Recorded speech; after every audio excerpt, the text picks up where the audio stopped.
भगवान पर वापस प्रभुपाद की किताबें श्रीमद् भागवतम, सूर्य के रूप में शानदार वापस देवत्व की ओर। जून 1983। आध्यात्मिक ज्ञान की सबसे प्रमुख पुस्तक श्रीमद् भागवतम का एक अंश, उनकी दिव्य कृपा एसी भक्तिवेदांत स्वामी प्रभुपाद द्वारा अनुवाद और अर्थ के साथ। कृष्ण स्व धमोपत्ते धर्म ज्ञानदिभि सह कलो नस्ता द्रसम ऐसा पूर्णार को धुनोदिता। यह भागवत पुराण श्रीमद् भागवत सूर्य के समान तेजस्वी है और यह भगवान कृष्ण के अपने निवास स्थान पर जाने के बाद धर्म ज्ञान आदि के साथ उत्पन्न हुआ है। कलियुग में अज्ञान रूपी घोर अंधकार के कारण जिन लोगों ने अपनी दृष्टि खो दी है, उन्हें इस पुराण से प्रकाश मिलेगा।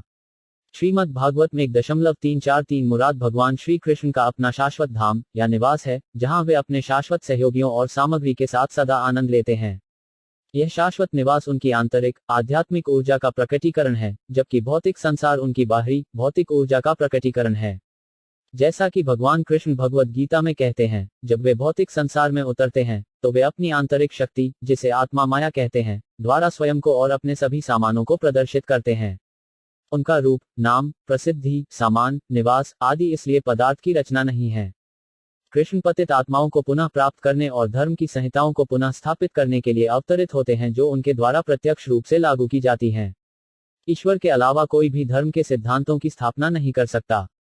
या तो वह या उसके द्वारा सशक्त कोई उपयुक्त व्यक्ति अकेले ही धर्म की संहिताओं को निर्धारित कर सकता है। वास्तविक धर्म का अर्थ है ईश्वर को जानना, उसके साथ हमारा संबंध, उसके संबंध में हमारे कर्तव्य और अंततः इस भौतिक शरीर को छोड़ने के बाद हमारी मंजिल।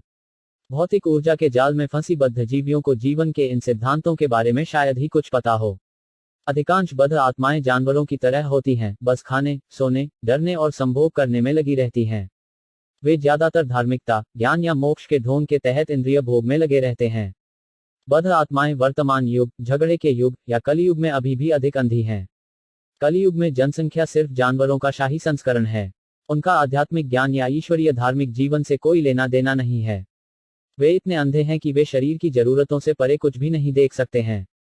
उन्हें आत्मा की कोई जानकारी नहीं है, जो सूक्ष्म मन, बुद्धि और अहंकार के अधिकार क्षेत्र से परे है, लेकिन उन्हें ज्ञान, विज्ञान और भौतिक समृद्धि में अपनी प्रगति पर बहुत गर्व है। जीवन के अंतिम लक्ष्य को पूरी तरह से भूल जाने के बाद वे अपने वर्तमान शरीर को छोड़ने के तुरंत बाद कुत्ता या सुअर बनने का जोखिम उठाते हैं। कलियुग 5000 वर्ष पूर्व की शुरुआत से कुछ ही समय पहले भगवान श्री कृष्ण हमारे सामने प्रकट हुए और वे व्यवहारिक रूप से कलियुग के प्रारंभ में अपने शाश्वत घर लौट आए। जब वे उपस्थित थे, उन्होंने अपनी विभिन्न गतिविधियों से सब कुछ प्रदर्शित किया। विशेष रूप से उन्होंने भगवद गीता की बात की और इस प्रकार धार्मिकता के सभी ढोंग सिद्धांतों का उन्मूलन किया। और इस भौतिक दुनिया से उनके जाने से पहले उन्होंने श्री व्यासदेव को नारद के माध्यम से श्रीमद् भागवत के संदेशों को संकलित करने का अधिकार दिया। इस प्रकार भगवद गीता और श्रीमद् भागवत में इस युग के अंधे लोगों के लिए मशाल की तरह हैं।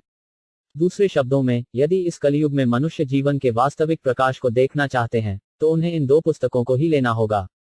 तभी उनके जीवन का लक्ष्य पूरा होगा। भगवद गीता श्रीमद् भागवत का प्रारंभिक अध्ययन है और श्रीमद् भागवत जीवन का सबसे बड़ा बोनस है। भगवान श्री कृष्ण ने अवतार लिया, इसलिए हमें श्रीमद् भागवत को भगवान कृष्ण के प्रत्यक्ष प्रतिनिधित्व के रूप में स्वीकार करना चाहिए। जो श्रीमद् भागवत को देख सकता है, वह व्यक्तिगत रूप से भगवान कृष्ण को भी देख सकता है। वे समान हैं।